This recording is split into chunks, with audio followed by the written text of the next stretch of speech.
Hello friends, welcome back to my YouTube channel. तो आज हम बात करेंगे सेल्फ प्रैक्टिस 1B की चैप्टर नंबर 1 इंटीजर्स के बारे में। तो उससे पहले सेल्फ प्रैक्टिस बी से पहले हम लोग जानेंगे कुछ प्रॉपर्टीज़ ऑफ एडिशन और प्रॉपर्टीज़ ऑफ सब्ट्रैक्शन। तो सबसे पहले है closure property, properties of addition में। तो इसमें क्लोजर प्रॉपर्टी क्या होता है?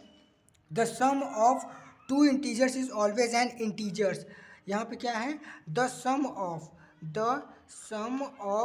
To integers two integers is always an integers. कोई भी दो इंटीजर्स जिनका सम हमें इंटीजर ही आना चाहिए। जैसे एग्जाम्पल दे रहा हूँ आप लोगों को। जैसे एग्जाम्पल में 7 प्लस माइनस 10, इसका जो भी आंसर आएगा वो क्या आएगा? इंटीजर में। और इसका आंसर क्या आएगा?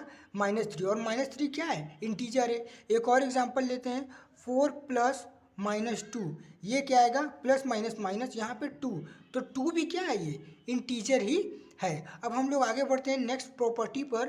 तो यहाँ पे नेक्स्ट प्रॉपर्टी जो है सेकेंड प्रॉपर्टी, वो सेकेंड प्रॉपर्टी कॉम्यूटेटिव प्रॉपर्टी है ना फ्रेंड्स? Commutative property. तो इसमें क्या होता है? इसमें जो है ये एक फॉर्मूले की तरह है, a plus B is equal to B plus A. इस तरीके के फॉर्म में अगर कोई भी क्वेश्चन होगा तो कॉम्यूटेटिव प्रॉपर्टी होगा। जैसे एग्जांपल में देता हूँ, एग्जांपल में यहाँ पे क्या है कि -7 plus -6 is equal to -6 plus -7। ये क्या है? ये क्या है फ्रेंड्स? हमारा एग्जाम्पल है। और ये देखिए, इधर का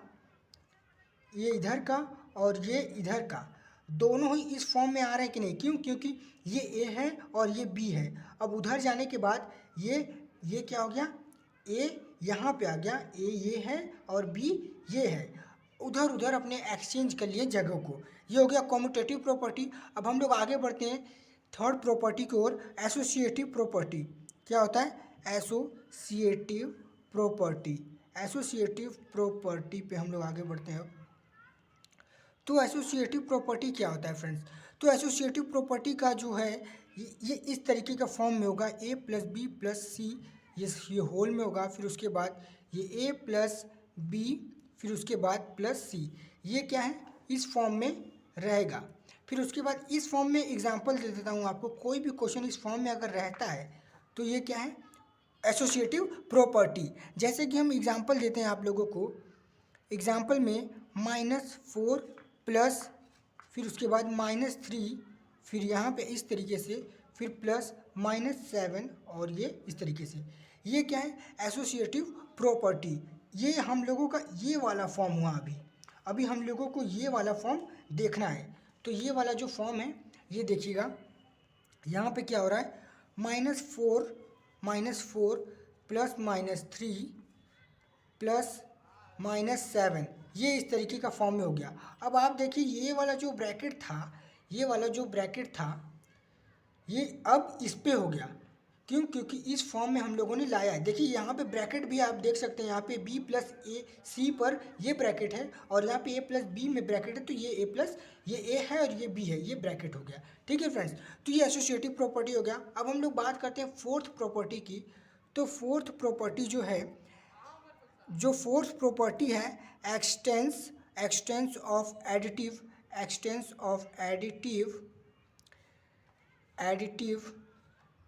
आइडेंटिटी, ये है फोर्थ। अब इसमें क्या, किस फॉर्म में रहेगा? a प्लस 0 और is equal to 0 plus A is equal to 0। इसमें क्या कहना है कि इस फॉर्म में क्वेश्चन रहेगा, और इसी से हम समझ सकते हैं एडिटिव आइडेंटिटी। एडिटिव का मतलब प्लस और एडिटिव आइडेंटिटी का मतलब 0 होता है। तो यहाँ पे देखिए, कोई भी क्वेश्चन लेता हूँ मैं, -89 प्लस 0 इज इक्वल टू -89। ये क्या आ गया हमारा आंसर? ये एक एग्जाम्पल था जिसमें से ये हम लोगों का ये करके ये वाला हम लोगों का अभी आया है। अभी हम लोगों को ये वाला लेके आना है। तो ये वाला देखिए किस तरीके से होगा। 75, फिर उसके बाद हम ये वाला लेकर आ रहे हैं तो 0 यहाँ पे हो जाएगा तो भी हम लोगों का 75 ही आएगा, यहाँ पे 75। उसके बाद इसमें इसमें कहना क्या है फ्रेंड्स, इसमें जो है ये वाला प्रॉपर्टी था फ्रेंड्स, सॉरी फ्रेंड्स, यहाँ पे ये जो प्रॉपर्टी, ये जो हम लोगों का मिस्टेक हुआ, यहाँ पे 0 की बजाय ए रहेगा फ्रेंड्स, ए। तो ये जो हम लोग, ये क्या है हम लोगों का ए है, और ये क्या हम लोगों का ए है। देखिए यहाँ पे ये ए है और ये ए है, इस हिसाब से यहाँ पे भी लास्ट में ए ही बच रहा है। -89 ए है, 75 ए है। इस तरीके से ये फोर्थ प्रॉपर्टी है। और फिफ्थ की बात करते हैं अब आगे। तो फ्रेंड्स अब हम लोगों का फिफ्थ प्रॉपर्टी है एक्सटेंस ऑफ एडिटिव इनवर्स। इस तरीके का फॉर्म में कोई भी क्वेश्चन रहेगा तो एक्सटेंस ऑफ एडिटिव इनवर्स रहेगा। मैं एक एग्जांपल देता हूँ फ्रेंड्स, एक एग्जांपल देता हूँ आप लोगों को। एग्जांपल में कोई भी क्वेश्चन ले लेते हैं इस फॉर्म में, जैसे कि -219 + 219 इज इक्वल टू 0। ये क्या आ गया 0। और ये जो आया है अभी हम लोगों का, ये किस फॉर्म में आया है, ये फॉर्म हम लोगों को जानना भी बहुत ज़रूरी है। तो ये हम लोगों का सबसे पहले इस फॉर्म में आया फ्रेंड्स, ये फॉर्म जानना जरूरी है, इस फॉर्म में आया है। फिर उसके बाद हम इस फॉर्म को अभी आगे यहाँ पे कर रहे हैं फ्रेंड्स। तो यहाँ पे ये जो फॉर्म दूसरा क्वेश्चन लिख रहे हैं ये इस फॉर्म में है। तो इस फॉर्म में क्या है, 78 + -78 इज इक्वल टू 0। ये इस फॉर्म में है, आप यहाँ पे देख भी सकते हैं। -78 ये ए है, और यहाँ पे जो 78 प्लस है ये भी ए है, लेकिन ये माइनस लगने की अब ब्रैकेट भी है। तो ये फॉर्म भी जानना जरूरी है।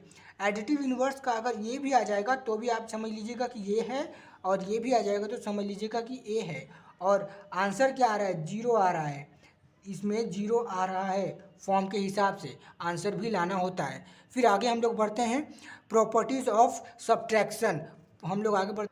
तो फ्रेंड्स यहाँ पे जो हम लोगों ने पढ़ा था एडिशन ऑफ प्रॉपर्टी, अब उसके बाद properties of subtraction. Closure property में क्या होता है, इस तरीके से जैसे अभी हम लोगों ने एडिशन ऑफ प्रॉपर्टी पढ़ा ना, उसी तरीके से क्लोजर प्रॉपर्टीज ऑफ सब्ट्रैक्शन में भी करेगा। यानी कि a - b करने पे हम लोगों का इंटीजर ही आना चाहिए, इंटीजर ही आना चाहिए। फिर आगे हम लोग सेकंड प्रॉपर्टी में बढ़ते हैं। सेकंड प्रॉपर्टी जो है इसमें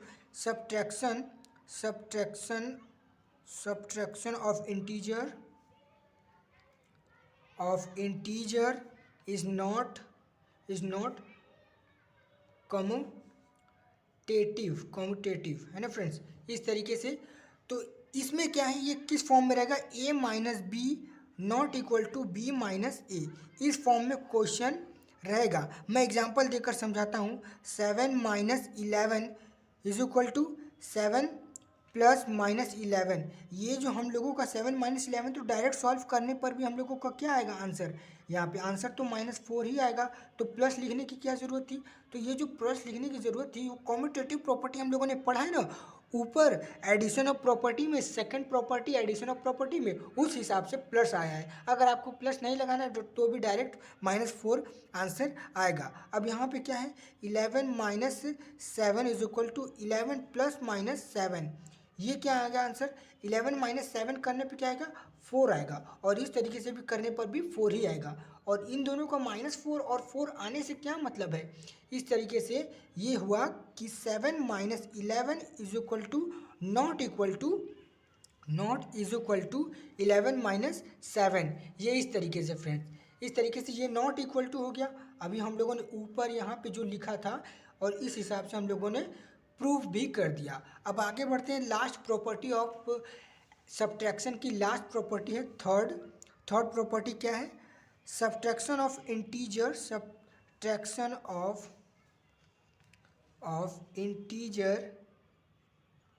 integer is not associative friends, इस तरीके से नॉट एसोसिएटिव। फिर आगे बढ़ते हैं, इसका एग्जांपल लेते हैं।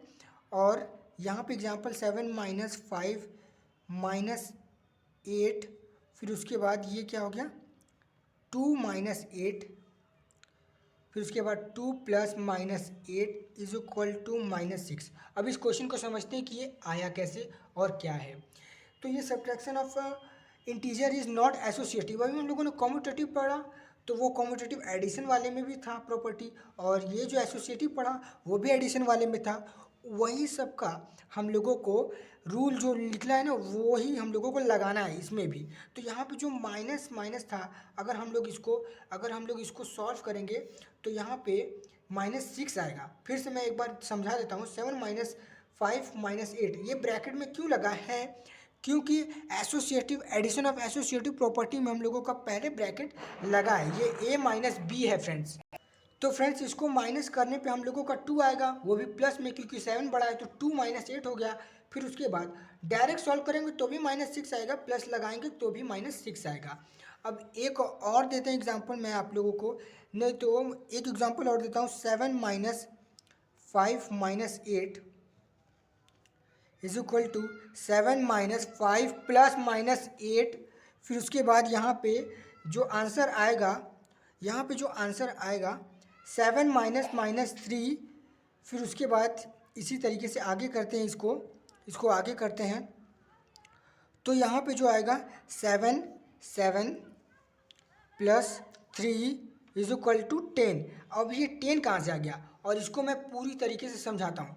यहाँ पे जो 7 माइनस 5 माइनस 8 है, इसको अगर सॉल्व किया जाएगा तो यहाँ पे प्लस लग गया है। तो प्लस लगाना हम लोगों को वो एसोसिएटिव ये जो प्रॉपर्टी है एडिशन में, उस हिसाब से प्लस लग रहा है। अगर आप लोगों को नहीं भी लगाना होगा तो भी, अगर आप नहीं लगाएंगे तो आंसर गलत आ जाएगा। 7 माइनस -3, तो यहाँ पे माइनस माइनस क्या होता है, प्लस होता है। मैंने स्टार्टिंग में आप लोगों को फर्स्ट वीडियो में ही, फर्स्ट एक्सरसाइज में ही समझाया है। 7 माइनस माइनस, फिर उसके बाद यहाँ पे माइनस माइनस क्या होता है, प्लस होता है। 7 प्लस 3 10। तो ये जो आया हम लोगों का -6 और 10 दोनों ही क्या हो गए हम लोगों के, अलग अलग हो गए। तो ये नॉट एसोसिएटिव लिखा था, इसलिए अलग अलग, यहाँ पे एक ही जैसा नहीं आया फ्रेंड्स। तो अब हम लोग चलते हैं सेल्फ प्रैक्टिस 1B पे फ्रेंड्स। तो फ्रेंड्स 1B का सबसे पहला क्वेश्चन है यहाँ पे, प्लस फिर -3 ब्रैकेट में, फिर इक्वल टू -3 प्लस, यहाँ पे क्या आंसर आएगा। उससे पहले हम लोग जानते हैं फिल इन द ब्लैंक्स को भरना है यहाँ पे, और उसके बाद नेम द प्रॉपर्टी भी लिखना है। यानी हम लोगों ने जो प्रॉपर्टी पीछे पढ़ा ना अभी, उस प्रॉपर्टी का नेम भी लिखना है कि ये कैसे हुआ, किस प्रॉपर्टी से आया। तो देखते हैं यहाँ पे, तो यहाँ पे आंसर क्या आएगा, सेम उतार देना है इधर से देख के। यहाँ पे क्या आएगा 5। अब कौन सा प्रॉपर्टी है, तो ये सबसे पहले प्रॉपर्टी है कम्यूटेटिव प्रॉपर्टी। ये कौन सा प्रॉपर्टी है फ्रेंड्स, कम्यूटेटिव प्रॉपर्टी है। और अब हम लोग जानेंगे कम्यूटेटिव प्रॉपर्टी कैसे है। हम लोगों ने पढ़ा ना a plus B is equal to B plus A, यही पढ़ा ना हम लोगों ने। ये प्रॉपर्टी यहाँ पे देखिए, ये दिख रहा है कि नहीं, एकदम सेम है इसी तरीके से। इस हिसाब से कम्यूटेटिव प्रॉपर्टी। अब हम लोग आगे बढ़ते हैं क्वेश्चन सेकंड पे, 37 प्लस 0। तो यहाँ पे आंसर क्या आएगा, यहाँ पे देख के समझ में आ रहा है कि 37 आएगा। अब ये कौन सा प्रॉपर्टी है, ये है एडिटिव है ना, एडिटिव आइडेंटिटिव है ये। और कैसे, क्योंकि यहाँ पे 0 है, 0 जिसमें भी आएगा उसमें आइडेंटिटिव आना ही आना है। तो जैसे कि इसका जो वो था हम लोगों का, ये एक्सप्रेशन जो था वो किस तरीके से था, a प्लस -0 लिख दिया जाए तो इस तरीके से इज इक्वल टू a आना चाहिए। तो इस तरीके से इसका एक्सप्रेशन था। फिर आगे बढ़ते हैं क्वेश्चन थर्ड पे। तो क्वेश्चन थर्ड क्या है यहाँ पे, -18 प्लस 0। तो यहाँ पे क्या आंसर आएगा स्टूडेंट्स, देख के ही समझ में आ रहा है कि -18 आएगा।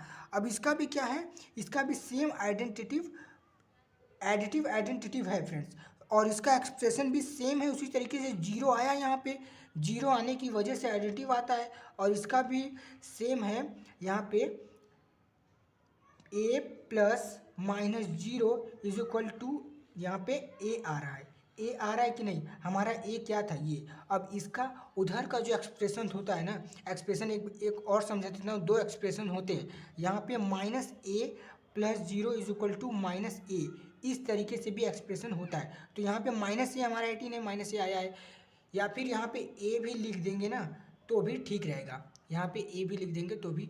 अब आगे बढ़ते हैं क्वेश्चन नंबर फोर्थ पे।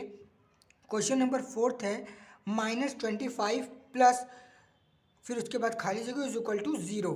तो यहाँ पे आंसर क्या आएगा 25। क्यों, क्योंकि आंसर तो 0 लाना है, प्लस माइनस माइनस होता है, 25 में से 25 जाएगा 0। और ये भी उसी तरीके से एडिटिव प्रॉपर्टी है, हम लोगों का एडिटिव आइडेंटिटी है। फिर उसके बाद आगे बढ़ते हैं हम लोग फिफ्थ क्वेश्चन पे। तो फिफ्थ क्वेश्चन है 0 प्लस, फिर उसके बाद डैश फिर इज इक्वल टू -68, तो इसका आंसर क्या है -68। तो इसका जो है एडिटिव आइडेंटिटी, इसका भी सेम प्रॉपर्टी है फ्रेंड्स, इसका भी सेम प्रॉपर्टी है। मैंने पीछे ही वीडियो में समझा दिया है सारा प्रॉपर्टी।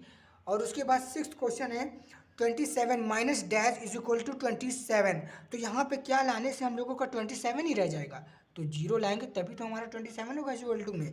अब हम लोग समझते हैं कि इसमें इसमें कौन सा प्रॉपर्टी है। तो इसमें जो प्रॉपर्टी है आइडेंटिटी एलिमेंट फॉर सब्ट्रैक्शन, यहाँ पे कौन सा प्रॉपर्टी है आइडेंटिटी एलिमेंट फॉर सब्ट्रैक्शन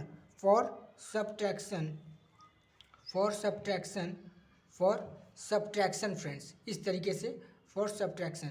अब हम लोग समझते हैं कि यहाँ पे 27 आया और ये प्रॉपर्टी कैसे आई। तो यहाँ पे आप लोगों को दिख रहा होगा आइडेंटिटी, मैंने पहले ही बताया वीडियो में, आइडेंटिटी का मतलब कि जीरो। तो जीरो जहाँ पे भी लिखे आपको आइडेंटिटी ही करना है। और फ्रेंड्स आप लोगों को 4th वाली प्रॉपर्टी मैंने बताया ना, एडिटिव आइडेंटिटी है। आइडेंटिटी की जगह पर यहाँ पे जो मैंने 4th वाला जो आप लोगों को आंसर बताया एडिटिव आइडेंटिटी, वो आइडेंटिटी ना होकर इन्वर्स होगा फ्रेंड्स, इन्वर्स होगा। ये क्या हो गया है इन्वर्स हो गया है फ्रेंड्स, ये इन्वर्स होगा क्योंकि इज इक्वल टू में तो जीरो दे दिया। अगर यहाँ पे जीरो दिया होता तो यहाँ पे हम लोगों को ए लिखना होता, तो ए हम लोगों का -25 आता, तब होता एडिटिव आइडेंटिटी होता फ्रेंड्स। इस तरीके से फिर आगे बढ़ते हम लोग क्वेश्चन नंबर 7 पे। तो क्वेश्चन नंबर 7 है यहाँ पे फ्रेंड्स, इस तरीके से क्वेश्चन नंबर 7 दिया गया है। तो क्वेश्चन नंबर 7 में क्या आएगा आंसर, यहाँ पे देखिए 24 लिखा है, 24 2 लिखा है, 2 लिखा है, यहाँ पे -15 बचा है, तो -15 हम लोगों ने लिख दिया। अब कौन सा ये प्रॉपर्टी है, तो ये प्रॉपर्टी है एसोसिएटिव प्रॉपर्टी, एसोसिएटिव प्रॉपर्टी। कैसे एसोसिएटिव प्रॉपर्टी है, क्योंकि यहाँ पे देखिएगा ये जो है प्लस माइनस हमने बताया ना इसके पहले वाले वीडियो में, मतलब इसी वीडियो में जो हम लोगों ने बताया ना कि प्रॉपर्टी के बारे में एसोसिएटिव कैसे होता है, तो प्लस माइनस एक्सचेंज होता है। तो वही प्लस माइनस इसमें देखिए चेंज हो रहा है। यहाँ पे किसमें था, किसके साथ था, -15 + 2 के साथ था, लेकिन ये 24 के साथ हो गया, एक्सचेंज कर लिया जगह, इसलिए एसोसिएटिव। अब आगे बढ़ते क्वेश्चन नंबर 8 पे फ्रेंड्स। तो क्वेश्चन नंबर 8 है 59 + 11 ± 30। तो यहाँ पे क्या नहीं है वो लिख लेना है हम लोगों को फ्रेंड्स। तो यहाँ पे क्या है 59 नहीं है, इसका भी प्रॉपर्टी क्या है फ्रेंड्स एसोसिएटिव, क्योंकि ये भी जगह अपना चेंज कर रहा है। फिर आगे बढ़ते हम लोग क्वेश्चन नंबर 9 पे। तो क्वेश्चन नंबर 9 पे क्या नहीं लिखा है, क्वेश्चन नंबर 9 पे लिखा है -4 हम लोगों का आंसर है, क्योंकि वो नहीं लिखा है। और ये इसका भी प्रॉपर्टी -4 होगा, और इसका प्रॉपर्टी एसोसिएटिव होगा, क्योंकि यहाँ पे भी अपना जगह ये चेंज कर रहा है। अब लास्ट क्वेश्चन हम लोगों का फ्रेंड्स, यहाँ पे 10th वाला लास्ट क्वेश्चन, प्रेसिड्यूसर्स ऑफ -12 इज। प्रेसिड्यूसर्स का क्या मतलब होता है, हम लोगों को सबसे पहले इसका समझना होगा। इसका मतलब होता है पूर्वज फ्रेंड्स, पूर्वज, यानी कि ये जो है 12 जो है पूर्वज है, किसका पूर्वज है पूछ रहा है, किसका पूर्वज है 12, तो ये किसका पूर्वज होगा -13 का। क्यों, क्योंकि पूर्वज का मतलब कि पहले, -12 किसका पहले वाला नंबर है, तो 13 से पहले, -13 से पहले क्या आएगा -12 आएगा। इसी तरीके से आप ये अब प्रेसिड्यूसर्स का मतलब आप लोग गूगल से भी सर्च करेंगे तो पूर्वज ही आएगा, इसका मतलब पहले। ओके फ्रेंड्स, वीडियो को लाइक कीजिएगा, सब्सक्राइब कीजिएगा, और अगर चैनल पर नए हैं तो बेल आइकन को जरूर प्रेस कीजिएगा। और यहाँ पर रेगुलर आपको हर एक दिन में वीडियो मिलती रहेगी friends. Okay friends, tata, good bye, अपना ख्याल रखिएगा।